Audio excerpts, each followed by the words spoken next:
What's up, y'all? Come on in. Come on. Come on in. Let's talk for a minute. I've got about a few minutes before my next meeting, so I want to talk to y'all for a second. And as you can see by the title, let me make sure, of this live, we got some to talk about. Come on. First of all, let me say tell you what, if y'all missed Tuesday's Scoop Show, y'all really missed a good show. And that is some of what is fueling this conversation. So, yeah. So, come on in, hit the share button, drop your comment for me, drop a comment. Hit that share button as you come in. I can't see anybody who's here, so whoever's here, I can't see you right now. So I need some comments. Put some comments so I can know you are here. I hope you guys are having a good day. So I titled this "We Can't Win This Way." What am I talking about? So I am thinking about the way that we are doing relationships, how we are doing relationships, and we're doing them all wrong. Like, all wrong, completely wrong. Y'all, come on, hit the share button, invite some people. We're doing them all wrong.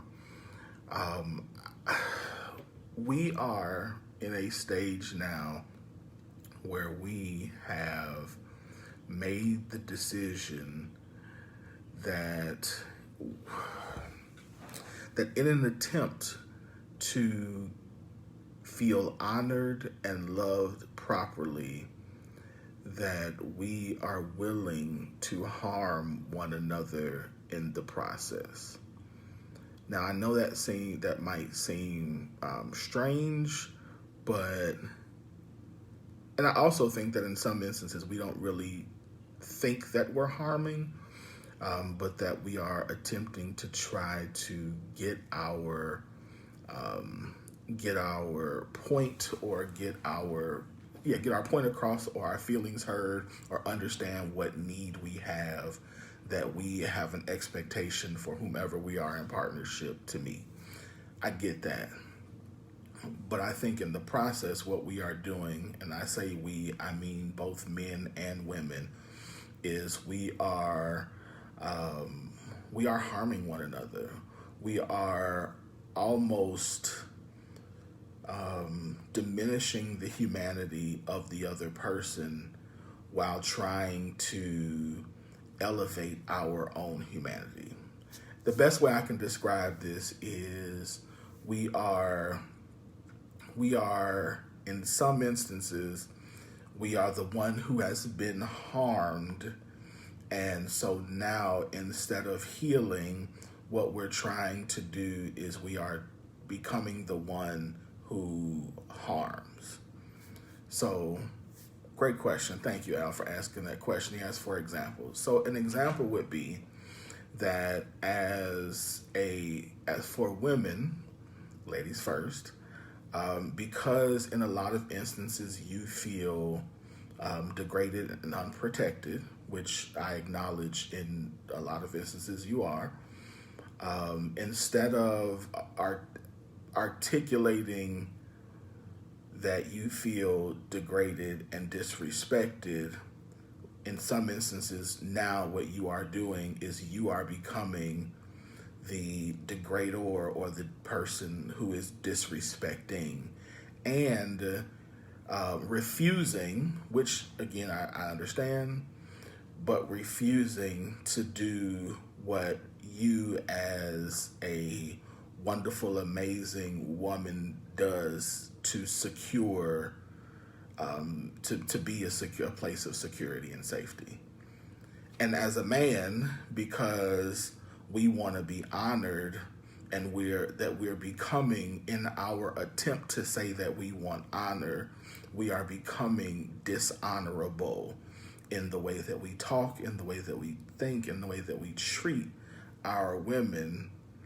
And so now the thing that we need in terms of wanting to be honored in our relationships, now becomes something that we're doing to perpetuate the thing that we don't. So we become more harsh in what we're saying. We're becoming more angry, all of that. And so then when those two things collide, then now we put ourselves in a position where neither of us are willing to neither of us are communicating well, neither of us are getting what we want, because now we're at opposition. Because as I feel more disrespected and dishonored, I'm going to be less of what you need, and as you feel less secure, you become less of what we need. And so the gap between us becomes greater and greater and greater and greater. And then we start allowing all of these other things, all of this other, what I would label as foolishness, to now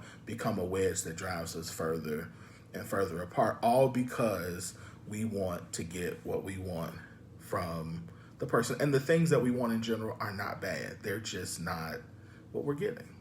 So as I'm watching this, I'm thinking, I think that what I've learned about relationships is that when I want something from my partner, I have to not only become that, but my first thing has to be, am I submitting myself, humbling myself to being what she needs? Or am I solely just becoming the person that I want her to be for me? And if she doesn't see that, she's not gonna respond to that.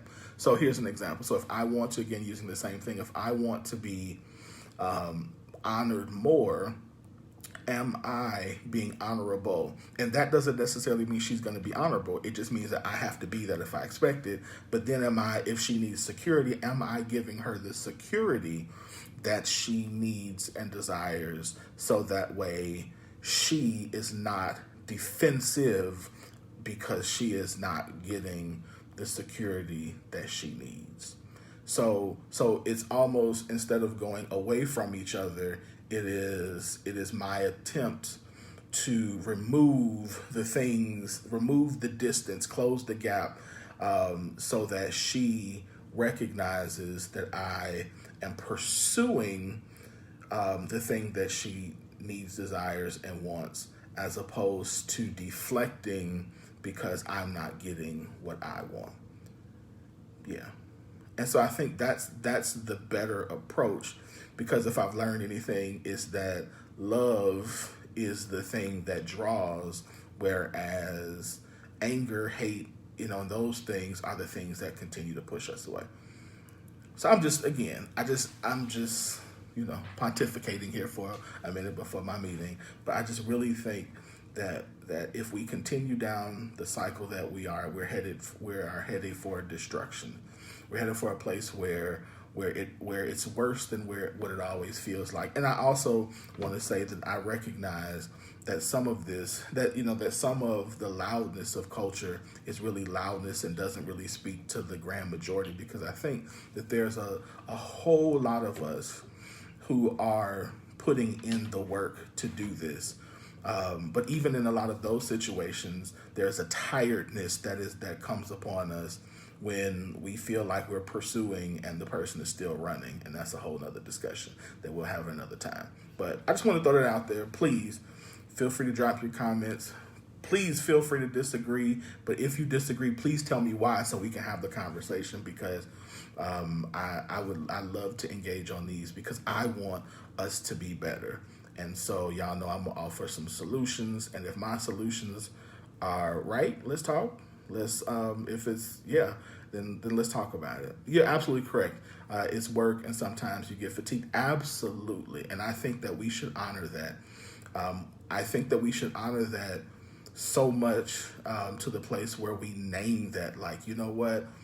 And we can be able to say that. I think we should be able to say, you know what? I feel like I've been doing all of this work to be better, and I feel and I'm tired. I think we should be able to say that as men and women, and that the person who we're saying it to should do one or two things. Either say that they didn't recognize that we were doing all of this work, because maybe that's an opportunity for us to redirect what we're doing, or realize that, man, this person, my husband, my wife, has been doing this, and how can I do something different to let them know that I appreciate them, A, and B, and then either way, give you the space to rest.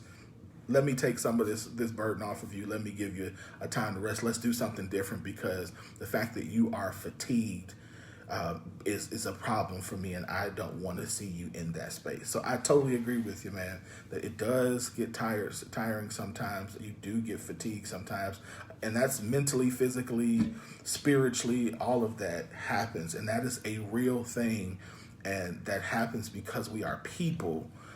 We are people who are, I say, even though, as a Christian, I say, even I am a limited resource who submits myself to an unlimited resource. I'm limited. God is unlimited. I am limited. Even with God in me, I have a body that only can go so far, a mind that can only do so much. So I think that is absolutely appropriate. And thank you for saying that. So, all right, I said I was going to be quick. I'm done.